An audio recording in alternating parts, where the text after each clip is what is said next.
চলো আজকে সবাইকে ইন্ট্রোডিউস করাই আমার শাশুড়ি মার সাথে।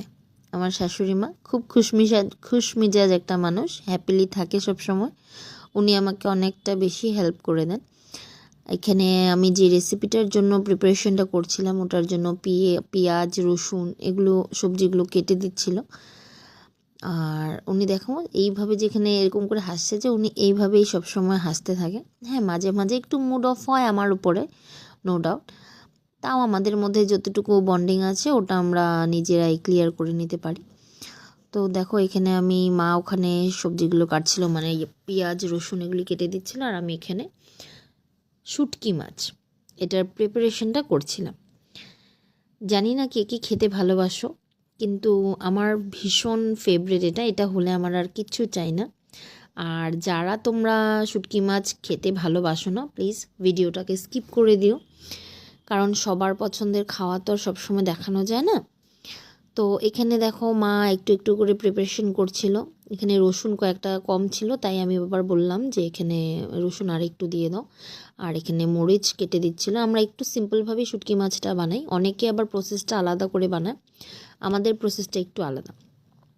এখানে মার নাতিনের সঙ্গে কথা বলছিল, আমার সঙ্গে কথা বলছে। মা মানে একটু লজ্জা পাচ্ছিল যে ভিডিওতে আসবো, সবাই কি বলবে। আমি বলেছি কিছু না, তুমি যেরকম আছো তুমি সেভাবেই আসো, সেরকম নিয়ে কোনো টেনশন নেই, ভিডিওতে কেউ কিছু বলবে না। আর যেটা ব্যাকগ্রাউন্ডের শব্দ সেগুলো আমি মিউট করে দেবো, তোমার চিন্তা করার নেই। তারপরে মা এগুলি বলার পরে একটু ফ্রি হয়ে আমার সাথে কথা বলছিল। মা মানে আগের দিনের মানুষ তো, তাই ভাবে অনেক সময় ভিডিওতে যেগুলি কথা বলছে ওগুলো আসবে, বা ভিডিওতে এত এত মানুষ দেখবে, কি বলবে কি না।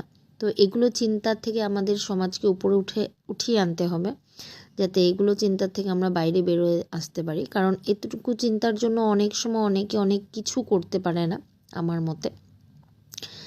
এখানে দেখো আমরা ছোট ছোট ক্রিয়েটার্সরা যারা ভিডিও করি, তারা শুধু যে আমরা আমাদের প্রফেশনাল লাইফ শেয়ার করব ওটা না, আমার মনে হয় আমাদের পার্সোনাল লাইফও মাঝে মাঝে শেয়ার করতে পারি। কিন্তু কতগুলো নেগেটিভ কমেন্টসের জন্য অনেক সময় আমাদেরও অনেক সময় হ্যারাস হতে হয়। ঠিক এগুলি করা ঠিক না। কারণ দেখো পার্সোনাল সমাজে বলো আর পার্সোনালভাবেই বলো, সবাই একরকম থাকতে পারে না সব সময়। তো তার মধ্যেও যদি কেউ একটু কিছু করছে, ওগুলিতে আমাদের তাকে ব্যাকওয়ার্ড করে আরও পাটাকে টেনে নামিয়ে না দিয়ে তাকে আরেকটু উপরে ওঠার জন্য ইন্সপায়ার্ড করতে হয়। স্পেশালি আমি ভাবি সেটা, যে যেটা করে ভালো পাচ্ছে করুক না, সেটা কি হয়েছে, তাতে আপত্তি কোথায়? কোনো তো আপত্তি নেই।